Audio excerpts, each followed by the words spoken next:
that's safer. Yay! Recording Yay. in progress. We did it. We did it. Yay, technology. Cheers. I know, like cheers. Yamas. Yes.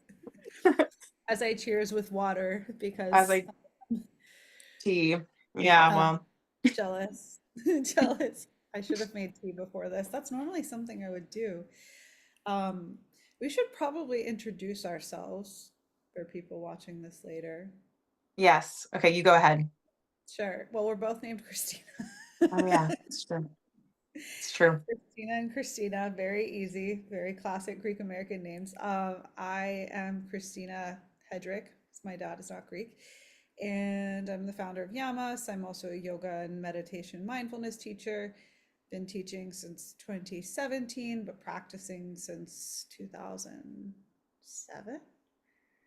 Dating myself here. And then doing Greek dance my whole life. I consider that part of my practice at this point, although I wouldn't have maybe in the old Greek folk dance competition days. Yamas is all about looking at the ways in which the Greek land, culture, philosophies, and also folklore can inspire us to live better and, dare I say, more imaginatively, because it's not just about wellness, it's also about all the other things that make life beautiful, like dancing in a circle. Mm-hmm. Mm-hmm. Mm-hmm. Which, yeah, and it is magical, and it's a part of everything. And yeah, it's Mhm. all, so we were saying earlier, it's all interconnected and interwoven within our culture and within each other. So yeah. Totally. Hi, I'm Christina Consalvalos, and I'm a psychotherapist. I am currently in Europe for the foreseeable future, trying to figure out where to live. But I'm all Nice. online.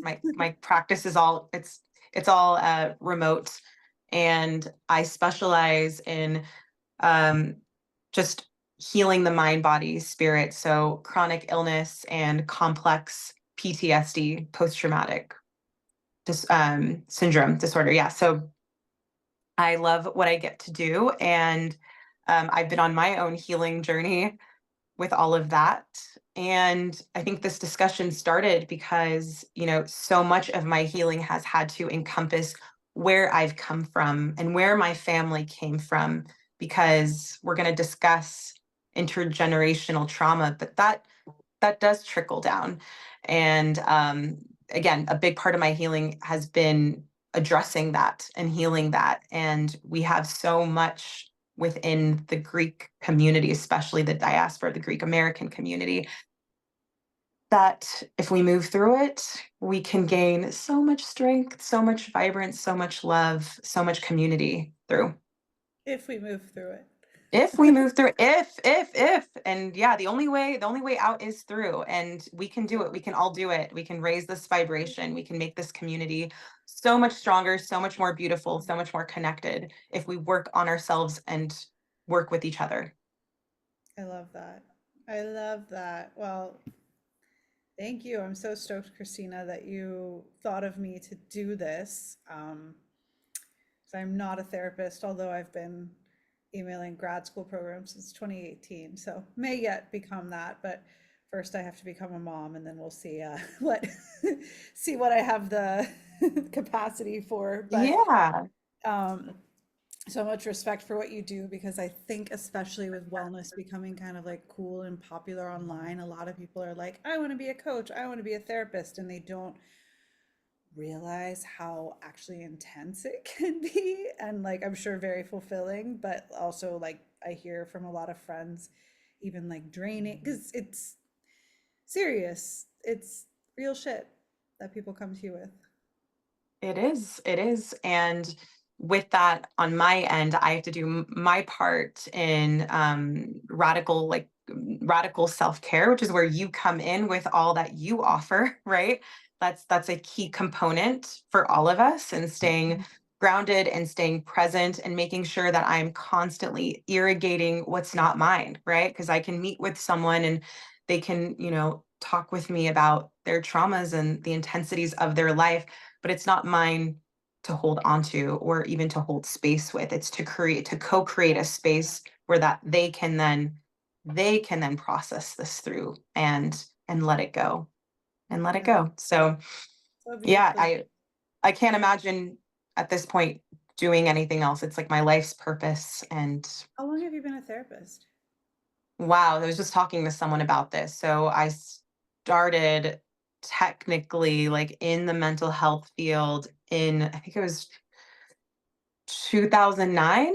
Mm. But I became licensed in 2016.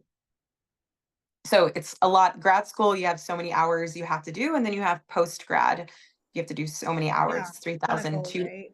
Yeah, and it's very specific. Yeah, It's not like, oh, you just complete 3,200 hours. No, it's like there's like different areas you have to complete those hours in. So it takes, I mean, it took me, I think, six years.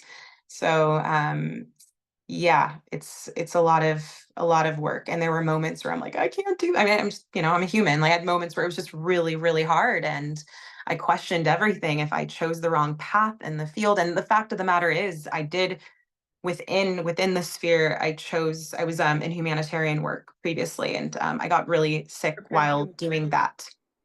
Yeah, So that wasn't the path for me, but in getting sick and my own post-traumatic growth, which is something beautiful that happens when we move through it and we can look back and go, wow, everything happened to me for a reason. Like I did truly choose this life path, yeah, and all my challenges and all my traumas and everything considered ugly or negative, like right. actually made me who I am today. So I have no regrets, including all of those hard, So challenging things that cool. happened to me. Yeah, I feel you on that, and I want to connect that back so we can let's like start on Yeah. that theme, but it's on that Yes. interweave.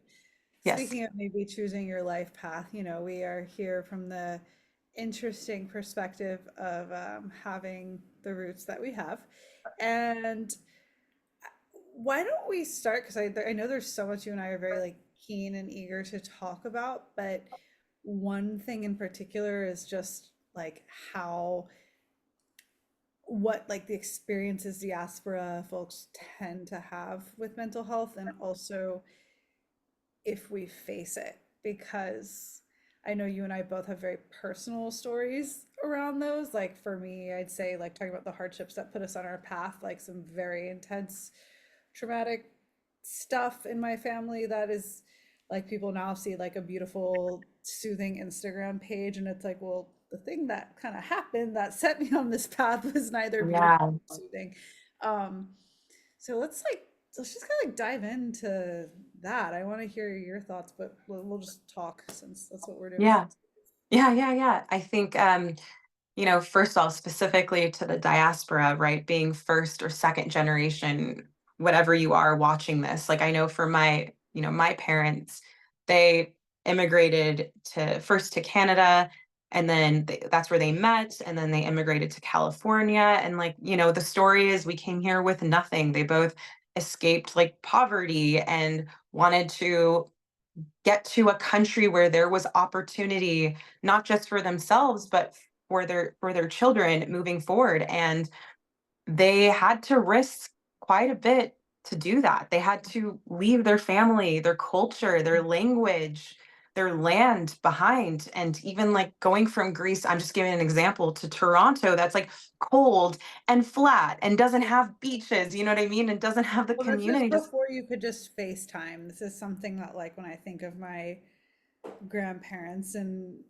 that whole generation, people left their families, and then it was a really long plane ride to go back, expensive to make a phone call. You couldn't expensive. just FaceTime. Like now, even when I Yeah. was a kid, I would like write handwritten letters sometimes to my cousins here, but it's so different now. We're Uber, so it's hard like wrap your mind around coming from like, okay, you got to leave this place and you go to Canada and it's like cold Yeah. and everything's Cold. foreign, and people probably weren't as nice to immigrants then, although it's debatable if we even are now.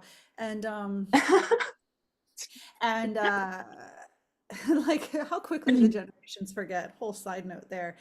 But Yeah.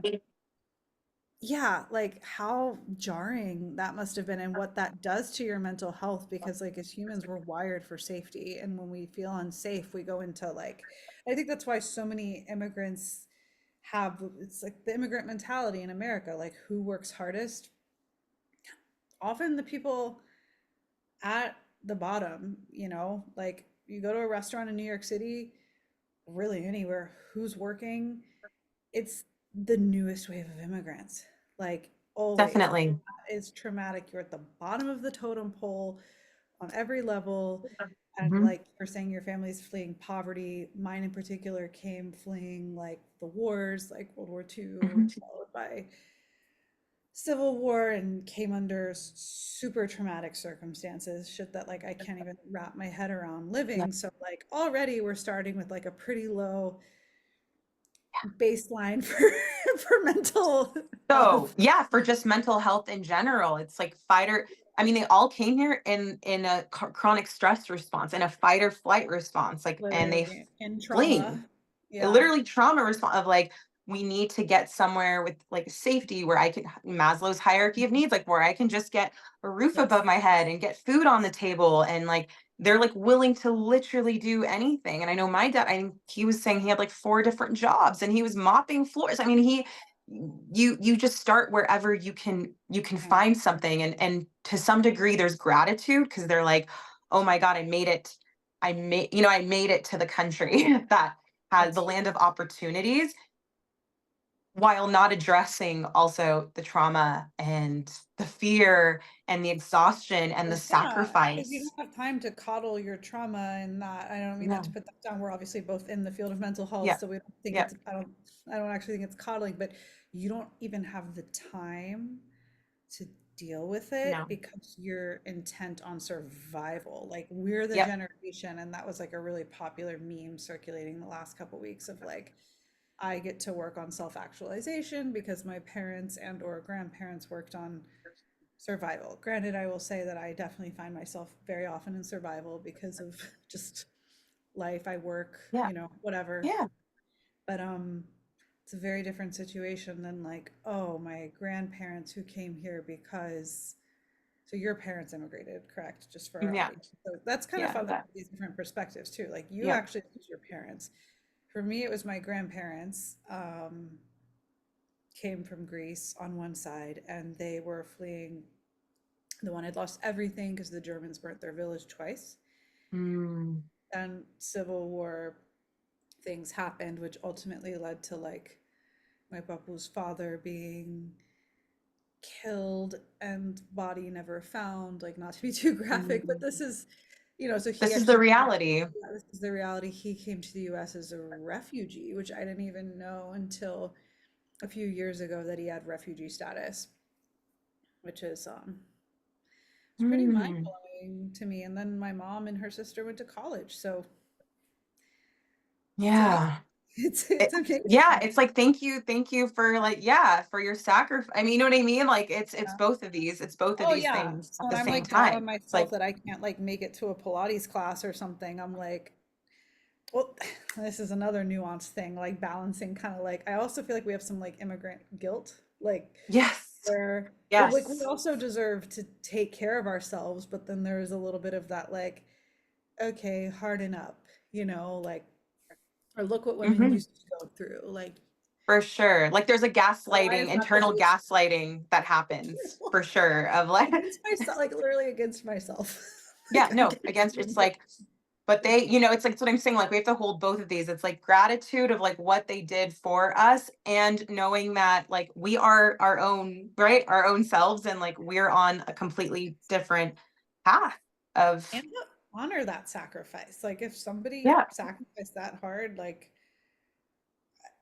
I want to be like respectful of like family things that I share here, but I know for a fact some people in my family who came over did not want to come over. They had arranged marriages. yeah, That's when they came to the US. that is a Holy, thing. whoa, what? Oh, Like, yeah. Yeah. what? It's hard enough to move if you want to move. Like, change is hard. Imagine coming somewhere and not wanting to be there. So it's like, yeah, that entire generation sacrificed so much. Well, shit, if we're not trying to self-actualize, what's the point? Like, we Yeah. should like go out there. Like it's in the macro, it's almost like one extended life, not to be Sure. too psychedelic, but it's like one extended ancestral line. Like go out there and like do the best thing for your ancestors by being like, yes, I do deserve to prioritize Pilates or whatever it is for you, jujitsu or horseback or I don't know, whatever makes you happy, knitting. Like you deserve it. What I'm saying is your ancestors sacrificed this all for you to live Right. a life of self-actualization and to be happy and Mhm. to choose what you like. Being able to choose what you want to do is such a privilege not allotted to many in the world, and it's thanks to those previous generations for what they were up against and what they did that allowed for us to get to this point. And how that looks and feels to you is very personal, like Yeah. self-actualization and what you choose to do. But yeah, there is this guilt, this internalized shame of like Let me do like some stuff. you start Let me like do some shitting on yourself. I should go Yeah. and do and like it's very specific, I feel like, to any cultural diaspora, specifically in North America, where it's like my parents sacrificed so much, I need to become a doctor or a lawyer. Like those are the those are the Yeah. two options, and if I'm Let's not that, I'm disappointing them. And let's say more about that because I think you and I both also have interesting POVs where, well, I mean, we both have careers, but we've also chosen to either take our careers or our lives. Like, look, you're like living in Europe, you're working remotely, Mhm, you're not just like, oh, I mhm, moved 10 minutes away from my parents and opened a mhm, private practice, and this is what I do. mhm, Both kind of also then chosen to be more free maybe in our lives. Like, let's talk more mhm, about that because I definitely have the guilt sometimes around like, oh my gosh, I studied at the University of Virginia. I went to a really good school. Sometimes I'm like, why didn't I just go become a doctor or a lawyer or something more like steady to pay? Like, would my grandfather be rolling over in his grave if he knew that I've chosen to make, well, in theory, the sky's the limit when you're your own boss, but at this time, let's just say a lot less than if I was a corporate lawyer. yeah, Like, yeah, not to yeah, deny the world, but I'm not on a corporate lawyer's salary getting like a crazy bonus at the end of the year. I've chosen to be an entrepreneur. I pay all my own expenses. I don't have benefits. It's like, mhm. what? Like they sacrificed for me, and then you're just gonna go teach yoga? Yeah, yeah. I mean, Oh my God. it is a thing, and how how I view it is like I'm choosing to break generational trauma pattern of feeling like I need to be this to Mhm. be my inauthentic self in order to survive and be successful. Like I'm willing to take the risk of not being successful in like the general sense, but to live an authentic life that Love that. gets me out of fight or flight and a chronic stress response. Like I'm stopping that right here, right now. And if that's not how, Mhm. someone else views success, Mhm.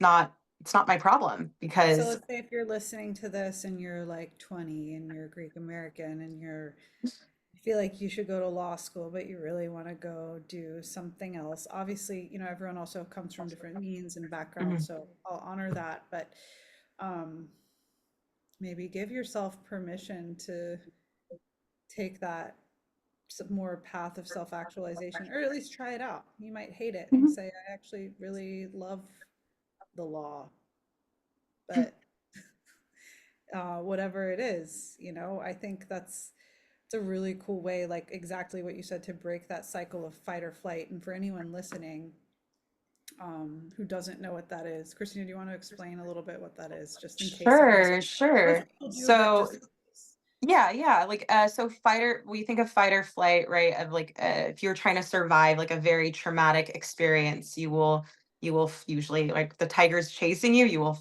flee or you will fight. And there's two other F's. There's freeze response. Think of a deer in headlights. So you Mhm. just freeze. When I have clients, patients, et cetera, that are stuck in that response. Often like they have indecision fatigue, that they will catch themselves just like staring blankly at a wall, like when they have so much to do because they're just so overwhelmed. So we go into freeze response when we can't physically flee a situation. I want to make that clear. And then there's also a fawning response. And fawning is like people pleasing, which that we see that so much Yep. and in women, especially in the Greek American diaspora, like Yeah, it's I'm huge. I'm a recovering people pleaser myself, and I get it, and I understand that codependence. And there's the overachieving where it's like I must overachieve, I must do this, I must do that, I must take on 50 million things. And regardless of what it is that we're choosing, it's because we're too scared to face what's actually happening within us. So when we do this neural retraining work, getting our nervous system into a place of like a flexible state, right? So a more regulated state, because when we're in a chronic stress response, we're so dysregulated. Our brain is perceiving this tiger is behind us, and it can be chronic. It can be slowly walking and I think paced it could be behind us. very addictive. Like, It is. That's what I I was about know to a lot say. of It people is. that are really addicted to that stress, cortisol. I was on the Um, hamster wheel. I didn't realize. I was it uh, is so you look at Dr. Gabor Mate, I'm a big fan, and love him. he's amazing. Yeah, and he specializes, right, in complex PTSD, chronic illness, substance use. And you're like, what do all these things have in common? And really at the root, it's this addiction to avoiding yourself, essentially, and not living your authentic truth because it's so scary. You don't feel safe enough to. Yeah.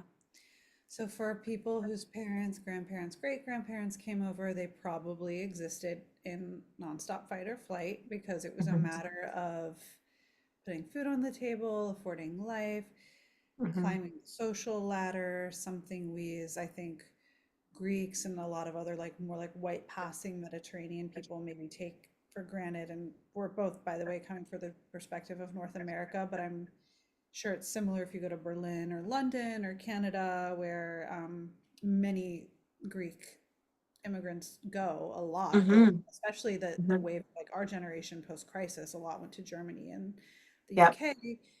Um, you don't have that like element so much of like, ew, you're Greek. But something I say a lot is like for me growing up, it was cool that I was Greek. And I would like invite my non-Greek friends to the Greek fest and they'd watch us dance and stuff.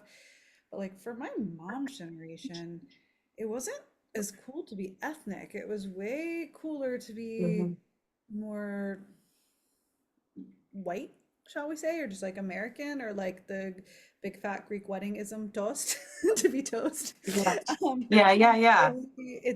it's interesting how now that has it's very different. Although I will add this, not sorry, I know this is like seeming like a ramble, but I promise there's a reason. Like when I did go to UVA, I felt like I toned down my ethnic side a lot because I Mm, fell into a really like waspier world and mm, circle overall. And yeah, I definitely, it wasn't as cool.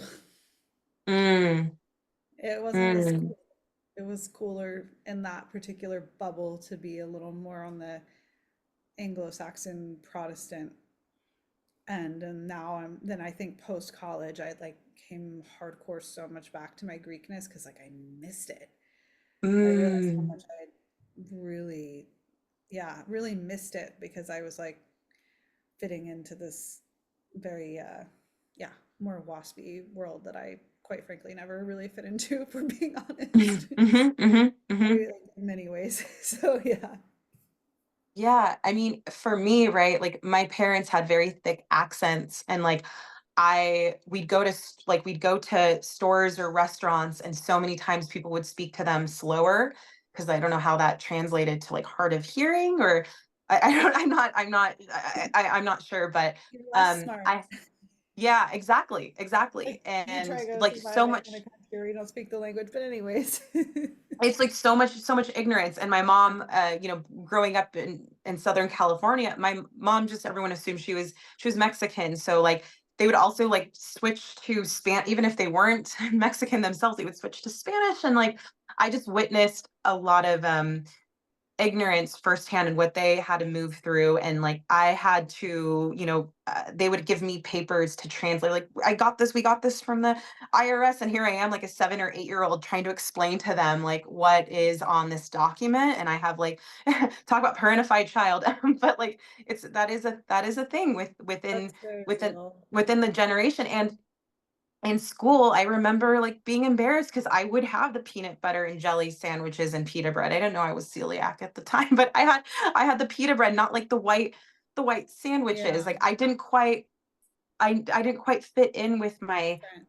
peers. And at some point I remember feeling embarrassed to have people over because my parents had accents. They weren't like considered cool. So like I went through that, and that of course evolved to like, no, my parents are Okay. cool AF. Like Yeah, totally, totally yeah, yeah, switched yeah. and turned. But like it's interesting what Things we'll have do. changed. Watch the last like 5 to 10 years. It's Oh, it's wildly different. But like what I'm saying is like wildly different. Like it's wildly different than the world we grew up in, wildly different than the world our parents grew up in. oh Like, yeah, and I think there yeah, were series of like, I think in college it definitely like contributed to my mental health issues, like not feeling like, and I'm half Anglo by blood, but my dad's family wasn't WASPy. They were from East Tennessee, which if you know anything about East Tennessee, that's Appalachia, and those are another yeah, people that have been pretty oppressed, like literally historically by the government. yes, But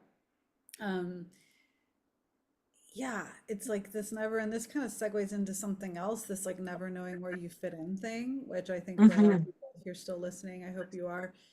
That's a big thing. And Christina, you were saying this to me before, and I've said this in the past, and then it's like a huge diaspora thing. It's like when you're in the US, you're not really fully American. Then you come back to Greece. We're not, we didn't grow up here. We're not it's fully a this either. And now that I'm here a lot more, I'm noticing more and more the ways in which, like, I'm like, I don't know so much. I know a lot. I know a lot more than maybe a lot of other diaspora folks, but like, there's so much I don't know. totally, yeah, So, never feeling like we fully fit into one or the other. And then that's what I was, and we were talking about this before too. It's like this, so we become third culture kids, which is a term. And that means like you essentially have to create this third culture that combines it all and makes sense for you specifically. And like anyone, first, second, third generation often will have this experience of creating mhm. that Third that culture culture. kid. Yep, yep. Yeah. And they've done studies on it. Like we have this tendency to be more empathic and just Mhm. more like understanding, and We're more we like recognize. chameleon-y too, because we have to like be like, learn Yes, how to code switch and exactly. like fit into different worlds. Yes, Which is, I yes, think, a very basic survival thing, right? Is like to feel like part of the tribe, if you will, to feel like you belong. And so when you don't ever have a sense of belonging, you develop very finely honed survival skills to yes, shape shift, as it were. exactly. Exactly, which is Yeah. again, like into a degree, right? There's like there's so much beauty in that and strength in that, and there's also like a trauma response in it, and it's like it's important to see that, to A little like recognize. fawny, right? Yeah, it is. It falls Little under the fawn fawning response. umbrella of fawning. Yes. So Mhm. fight, flight, freeze, fawn, and it's So maybe yeah, that's but more it's like our generation's particular battle, and this is a little more of like the fawn response. Oh, mhm, freeze for a mhm. second. Um, Right. it's very interesting. Very interesting. Yeah, and I think the thing about the third culture kids is it's something that spans a lot of cultures, not just ours, which is why this conversation is relevant to so many people, and that's why like people then there's like it's interesting too to observe the different degrees of like assimilation. Like so many more Greeks in America, I find speak Greek than Italian Americans. Mhm, mhm, mhm. Me too. Into like assimilating, then forming this like Greek Americans really like we've like really created our own universe. It's a thing. It's true. I can tell And you right now, it's not what's in here in Greece. It's like our own oh, com completely, and that's what I was going to say, thing. right? We were talking about this earlier, like, my cousins in Greece had a completely different upbringing than I did like, growing up in the US, like, Very, it's yeah. just and the Greeks operate so much differently than like, the Greek diasporas, even in Australia, like, and so Oh forth. yeah.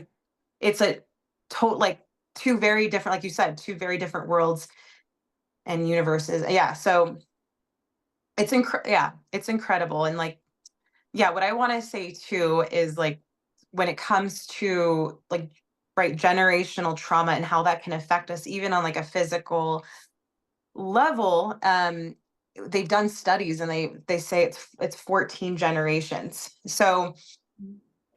if you follow your 14 family's generations. So 14 just to pause this generations. for a second for people that are like, wait, intergenerational trauma, what are they talking about? These things, for those listening, literally get passed down. And I think we know Mhm, also, like, there's the term for this epigenetics, that mhm, we're literally, our genetics are affected by the mhm, trauma of our ancestors. And they've done really, I think there's actually like credible studies. Like, this isn't like woo woo of like Holocaust survivors, how like the children of Holocaust survivors have like different, you could probably explain this better than I can, because I'm sorry, I have pregnancy brain right now to everyone listening. I'm like, I swear I used to know how to articulate this. so no, it's just that, like, so, stress really impacts our gene expression. Thank you. So, it Thank and you then, like, for the scientific and terminology.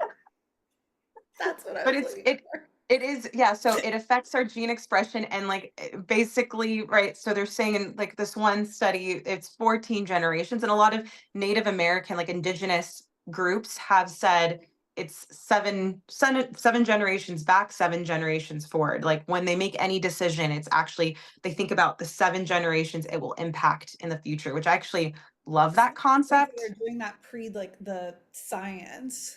Yes, this is like an Okay. yeah, ongoing and like various indigenous groups.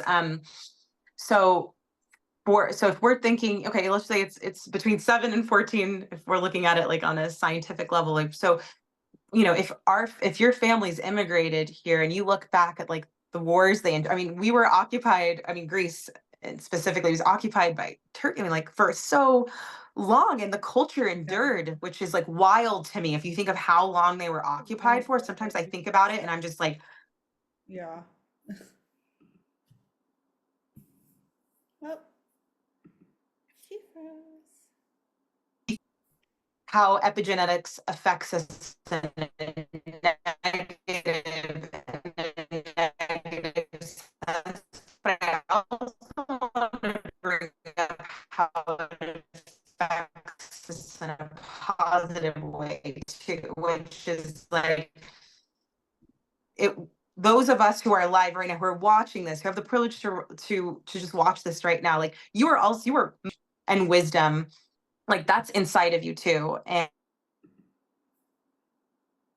Okay, wait, this is freezing a little bit. I'm gonna tell Christina. Oh,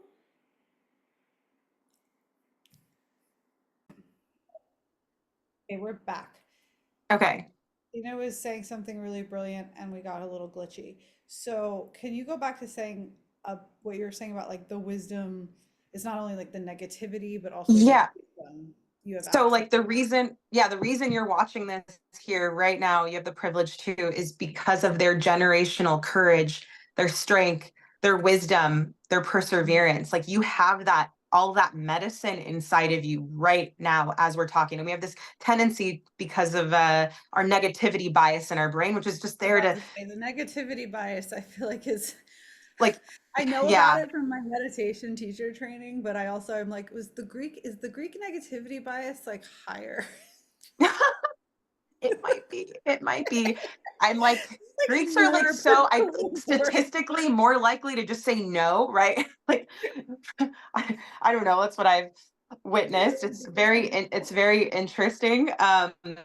but yeah, we have this tendency to just focus on what is negative and Oh, what's awful right. and what's terrible and this and that. And I think it's important to strengthen our positivity bias and go, yes, and right, because it's both of these things. Like we're not going to deny that things were challenging because we're not here for toxic positivity either. We're here to work through it with Mhm. that generational strength that has been bestowed upon us for those 7 to 14 And the generations. people that left often obviously had no choice, but also were like the fighters. Mm, That's what think sometimes it's like it's people who are like, screw this, like I am mhm, gonna go somewhere where I maybe know 3 words and don't know how it's gonna be and mhm, leave the proverbial comfort zone, if you will. That's mhm, pretty badass, and it's probably like a reframe that like I need to think of more for myself or like just like, hey, you come from like the people who were strong enough, not the people that stayed weren't, like that's not what I'm implying, but like people who were strong enough to leave. Is Christina frozen again? Oh, there you you're are. frozen. Okay, there you are. Am I back? Okay, Oh, yay. yeah. Okay, sorry. So what you're saying about them being Just saying that badass. it's like not, it's like badass. It's like people who were not that the people who stayed weren't, because they were strong in their own way, but like it's people who were brave enough to leave Yeah, and learn a new yeah, language. It's very hard to yeah, go to a country and navigate without knowing the language. I mean, you're saying like you were 10 and you're like helping your parents with bills. I see that with my mother to this day, still, helps my Ega with yeah. bills and It's everything. It's wild. it's And it's on hard. It's hard now that I'm in Greece more. I'm experiencing that, and like I speak the language, but there's stuff that I'm like, oh, this is hard. I don't know how to do this. for sure. Especially like technical Greek. I'm like, I don't understand. Like, yeah, Medical yeah, law, all of that. I'm like, oh. yeah. So how I did know. my grandmother feel? This is so. Yeah, It's this giving me a is lot of like empathy talking about this like generational cycle. It's actually sure. very tricky. I'm And like very it's amazing, right, that they like sacrificed and did so much for you to now have the opportunity to go live in the country they came from. Like I think that's just so like beautiful, and same for myself. Like I'm in complete gratitude because I have work from the US, and I get to live here and experience this, and like it's just there's so much gratitude, like truly yeah. in it, for them, and admiration, and ongoing work on my end, on your end, like for all of us to, I think, like sh- shift things for Greece, for Greek Americans, and that's by doing our work, you know, Yeah. individually and collectively. One one hopes, and it's funny because I feel like that so much of the goal of Yamas was to show people so much that's here that I think is really healing. And that's really caught on. It's become a huge trend now. I mean, look at like the Blue Zones movement. Look at like I Hmm. saw this like Italian man, which I actually kind of have some beef with this video, but like make this whole video and it went kind of semi-viral of like, the Greeks really got it figured out. Like they have living Oh figured yeah. out all the ways why. I loved it, but also now that I'm not like I'm back and forth, but now that I'm here a lot more, I'm like, if you see the day-to-day life here, you might actually laugh at that video. But Hmm. there's Hmm. there's a little bit of both. So much of my project though is about showing people the ways that like the land is healing, the culture is healing, whatever, beyond just like our Greek American experience, which is wonderful in and of itself and is such a beautiful source of like Nia and community, but like also comes with, like we were discussing before this call, like some shadow elements, or even for a lot of people I think a dark side. And we haven't actually said this on the hit this nose on the head, but I think talking about mental health is not really an easy thing in our community. Some of my own like specific family tragedies really could have been avoided if there was like any awareness of mental health, maybe. I don't know if they would have been avoided, but hopefully, you know, yeah, people don't really like always vocalize it. I feel like there's shame. I feel like what people vocalize and like I'm gonna maybe get like a slap on the wrist for this is just like how much did you succeed? Did you Yes. start making, did Yes, you that's where our like worth, how because much that's money do where you give our back worth. to the church? Which is Yes, wonderful. The that's churches are community centered. This is not an anti-church thing at all, by the way, for those listening. The church has preserved Greek culture in America. But like it's like, oh, like what, not like how was your life, but like, do you drive a Mercedes to church? yes.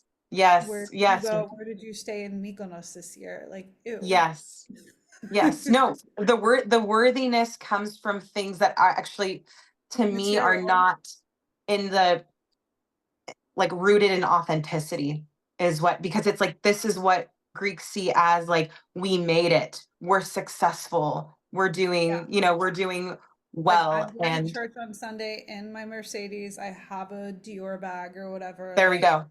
the There joke, we it's go. like if the Greek Fashion Week show, the That's what I Greek called Fashion it when Week I was a joke kid. I was like, yep.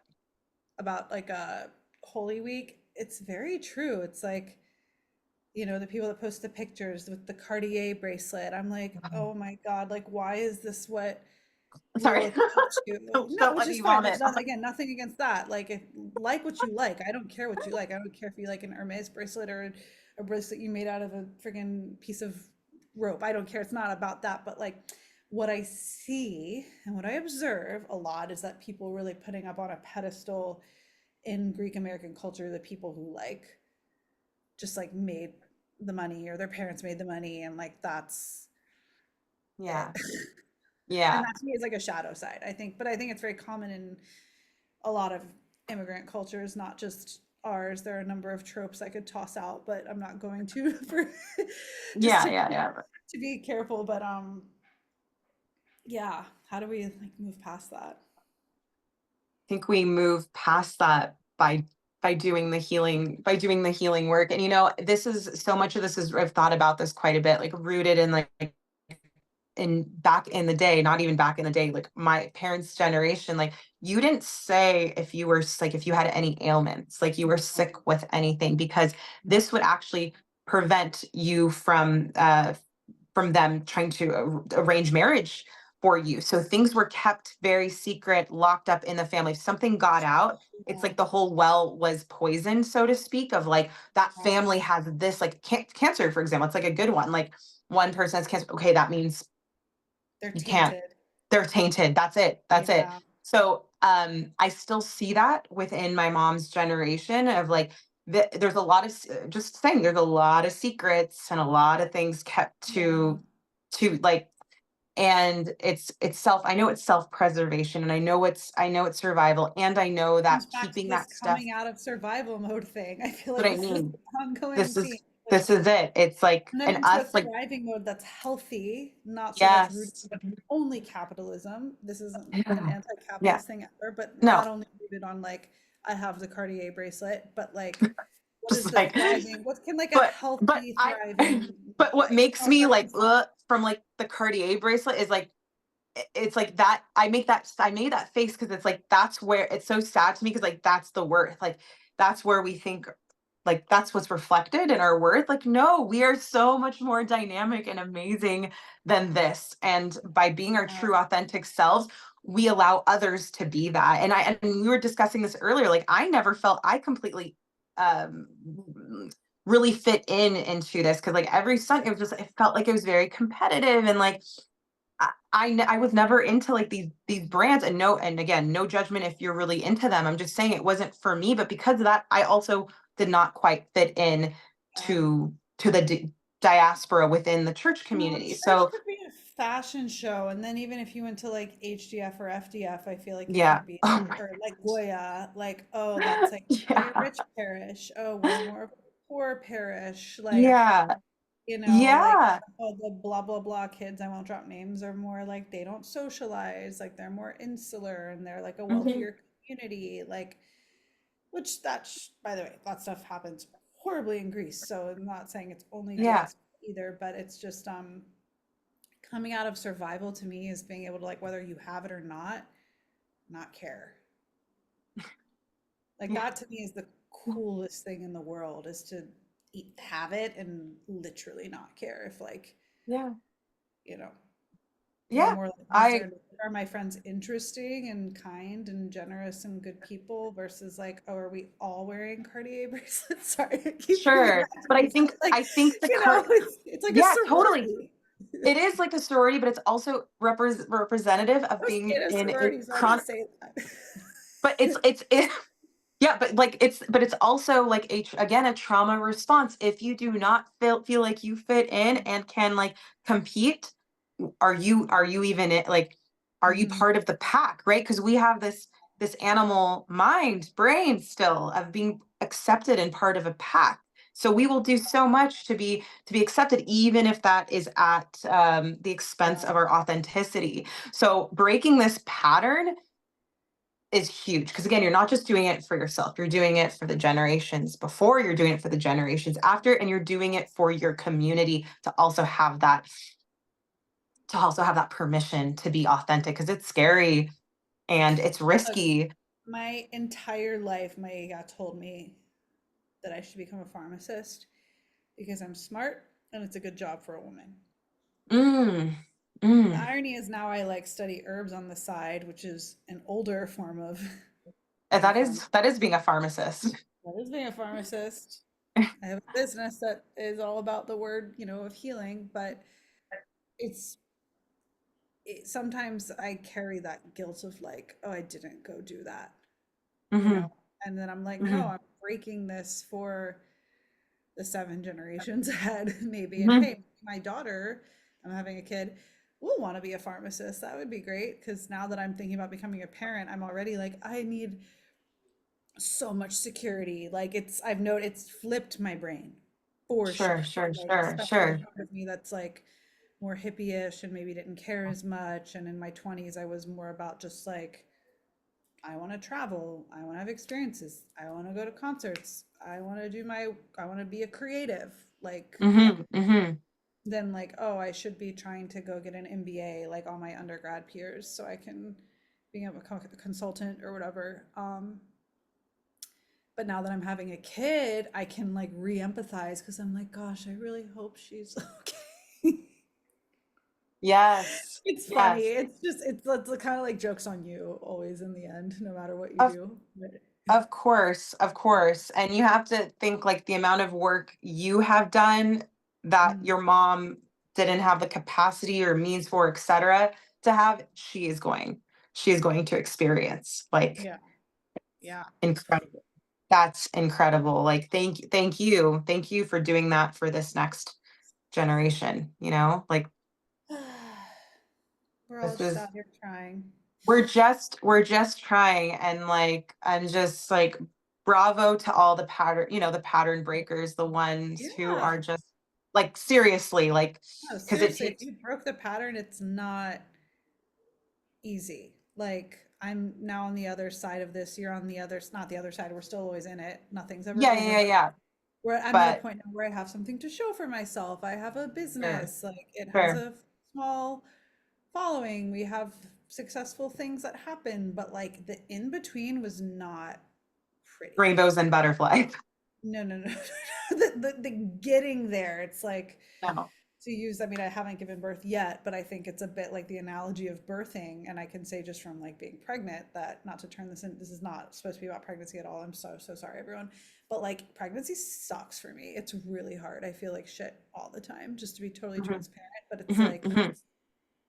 whoa, but like it's like you see that there's like a to then create the Yeah, thing. yeah, yeah. Like your journey, you were saying earlier to becoming a therapist, like you dealt with chronic illness. I'm sure there were a lot of things that at the time you probably felt like a victim of your circumstances. And in some cases, you probably were. What do you then do to grow through and come out of that? Because I don't think it's bad. Coming out, like, I feel like it's bad when we're like, oh, people who are victims are bad. I'm like, no, there are victims in this world. There are people who are Mhm, mhm, victims. Like, being a mhm. victim isn't an inherently bad thing. I can look at situations where I was manipulated by someone. And I'm like, oh, I was a victim in that circumstance, but it's like what you do with it after. Sure, it's what you do, and it's seeing your part within that Yeah. circumstance and situation, Yeah. and whether you had a it's just looking at it holistically and taking accountability, because there's so much power in taking responsibility and accountability. Like even in my previous toxic, I'm just going to give an example, toxic like romantic relationships, like where people would be like, you were the victim. It's like, and I enabled their behavior by Mhm. staying, and I stayed because of my own trauma response of and worthiness. So, and that's the work I had to do on myself to see that, to Very witness nuanced. that. It's Do, very do you get? nuanced. Sorry. Yeah, totally.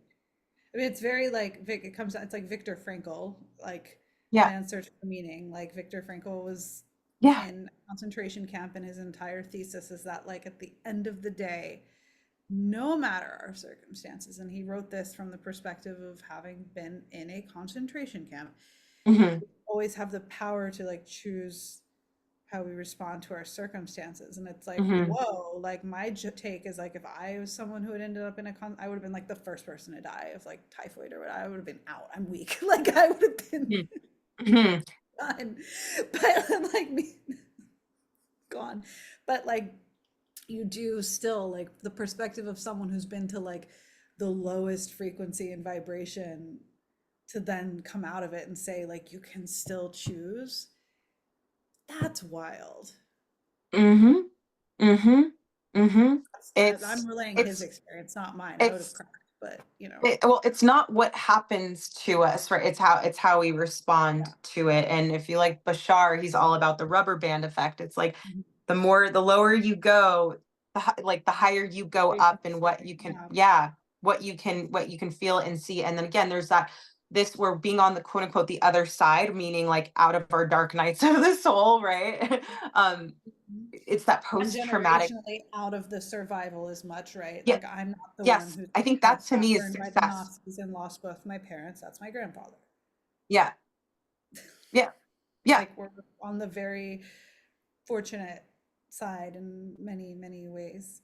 It's yeah. interesting though, 'cause when you said the quote of like, it's not what happens to us, it's our response. That's also a very Epictetus, who basically was the philosopher who inspired like most of what we now call Stoicism, although they weren't calling themselves Stoics at the time. Like Epictetus inspired Marcus Aurelius. Everyone knows Mhm, Marcus Aurelius, or people who are interested mhm, in, kind of pop psychology world know that, because I feel like Stoicism is huge. But mhm, the point is, Epictetus was a slave mhm, before mhm, he started mhm. sharing this wisdom. So again, it's like there's a power and an elasticity to our consciousness, which I say this just as much for myself because I've been like not feeling well lately and like falling into those little patterns, and Mhm, you can mhm. witness it. Yeah, yeah. It's not linear. Even if being on this other side, I still have moments where I'm like, "Oop, we were dipping low today," like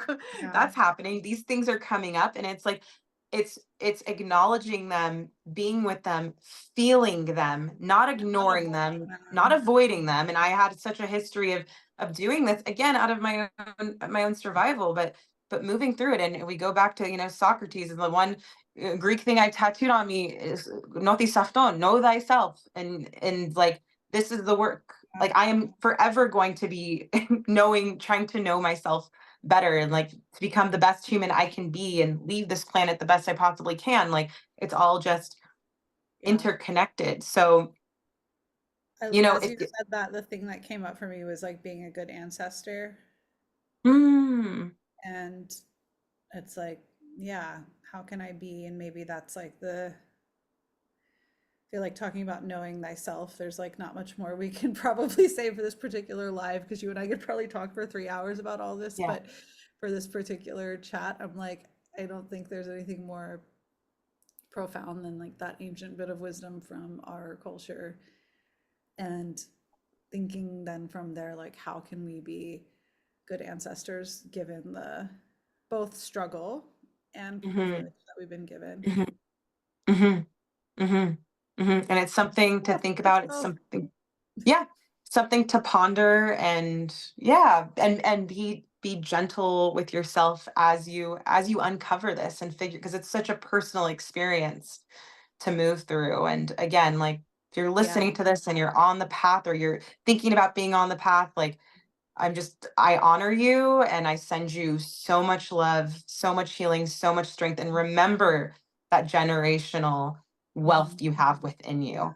Like, you don't have to be in a you don't have to be in a chronic stress response Hmm. anymore, you know? Like That's yeah, an achievement only yeah. based Yeah. response. Or like, You are inherently worthy as yeah. you are. Like, that's And then like another thing that I would say is also like, and like you belong wherever you want to too, which is like yes. such a big thing. Like we're so lucky to be, I mean, again, we still live in a very hateful, divided world, but like we're so lucky that we live at a time where we can, if you're in the US or the UK or whatever, like you can celebrate your culture loud and proud. No one's coming after you. Do not take that for granted. No. No, it is such a privilege. Do not. Such a It's, privilege.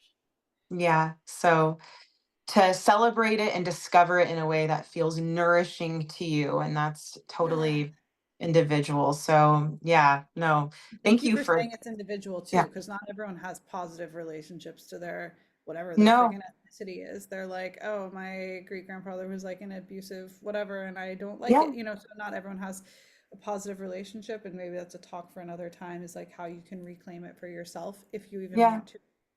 Yeah. If you even want to. If That's you yeah, those even are the want key to. words. If you even Yeah. want to. Yeah. Know thyself.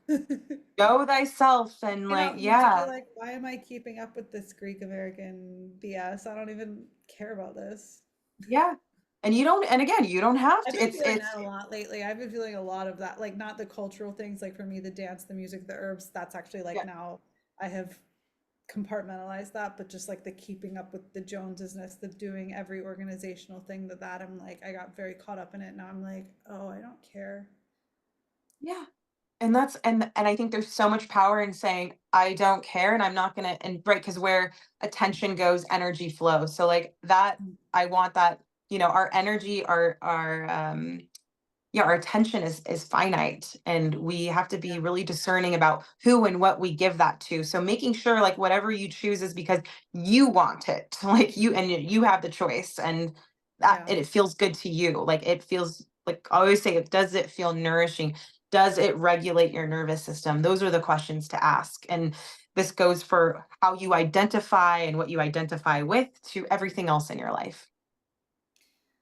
I love that. I can think of like nothing better than to end this on. So I'm going to just say thank you for everyone who's listened. This is officially long. I'm going to pause our recording, but thank you, thank you, thank you. Thank you, Thank you. Christine. Thank you. Thank you. Thank you. That was amazing.